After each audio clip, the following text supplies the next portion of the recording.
Hello, welcome back to another video on speculation. One of the thing that we all hear or heard often, as well as spoke of often, is buy what you love and love what you collect, or something like that in that line. And because ultimately, if you enjoy and love what you buy or collect, it doesn't really matter that much if the book goes up in value. If it does, then that's like a bonus. But so that has been a fairly common preaching among many people everywhere, not just on YouTube, but I heard that saying for decades. And occasionally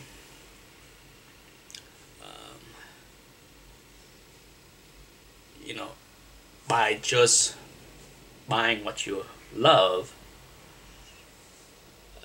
and obsess over, it pays off in a strange way. I have used the term the comic god. Sometimes have a funny way of rewarding me, in my opinion. For example, with the recent hot trend is this book. I had so many copies of this book over the years. I actually slabbed two of them and sold them, God no, years ago.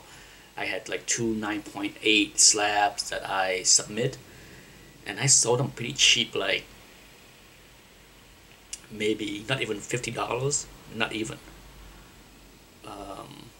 And for a while I decided to just toss the rest of the issues. These are not 9.8. They between 9.2 to 9.6. But I did try to sell a bunch of them raw also a couple years ago, and I think I got like $5, even when they're like 9.4, 9.6.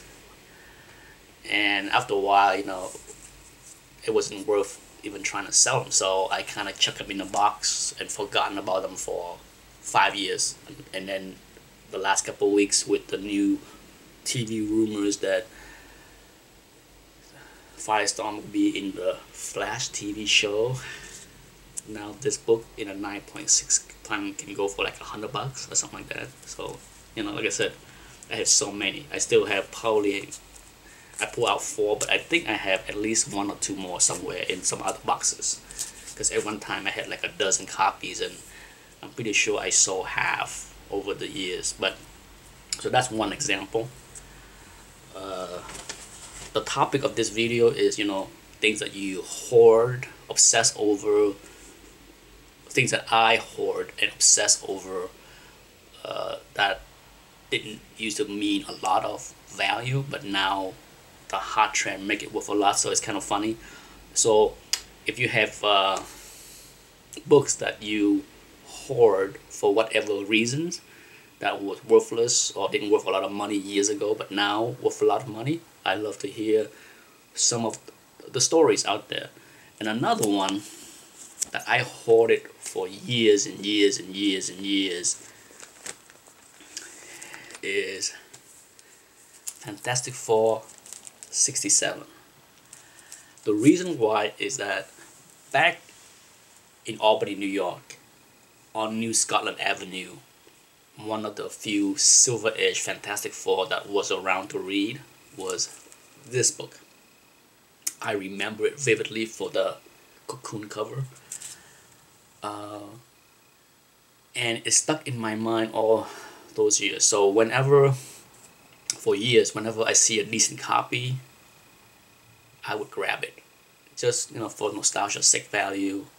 And for the most part, they were affordable. The Fantastic Four 67 didn't become a hot book until, of course, recently, when the rumors for the character to appear in the next Avengers movie. I don't even know what's going on. But so for years, whenever I see a nice copy for cheap, I try to grab it. So, so just like many other things, over time, I got some crazy. I mean, I have probably half a dozen issues of this book, anywhere from 9.0 or 8.5, maybe even 8.0, to probably the nicest copy, maybe a 9.4, maybe a 9.4, at least a 9.2. I got a couple copy that are at least 9.2, but like I said, I got a stack of these things. Crazy. And let's.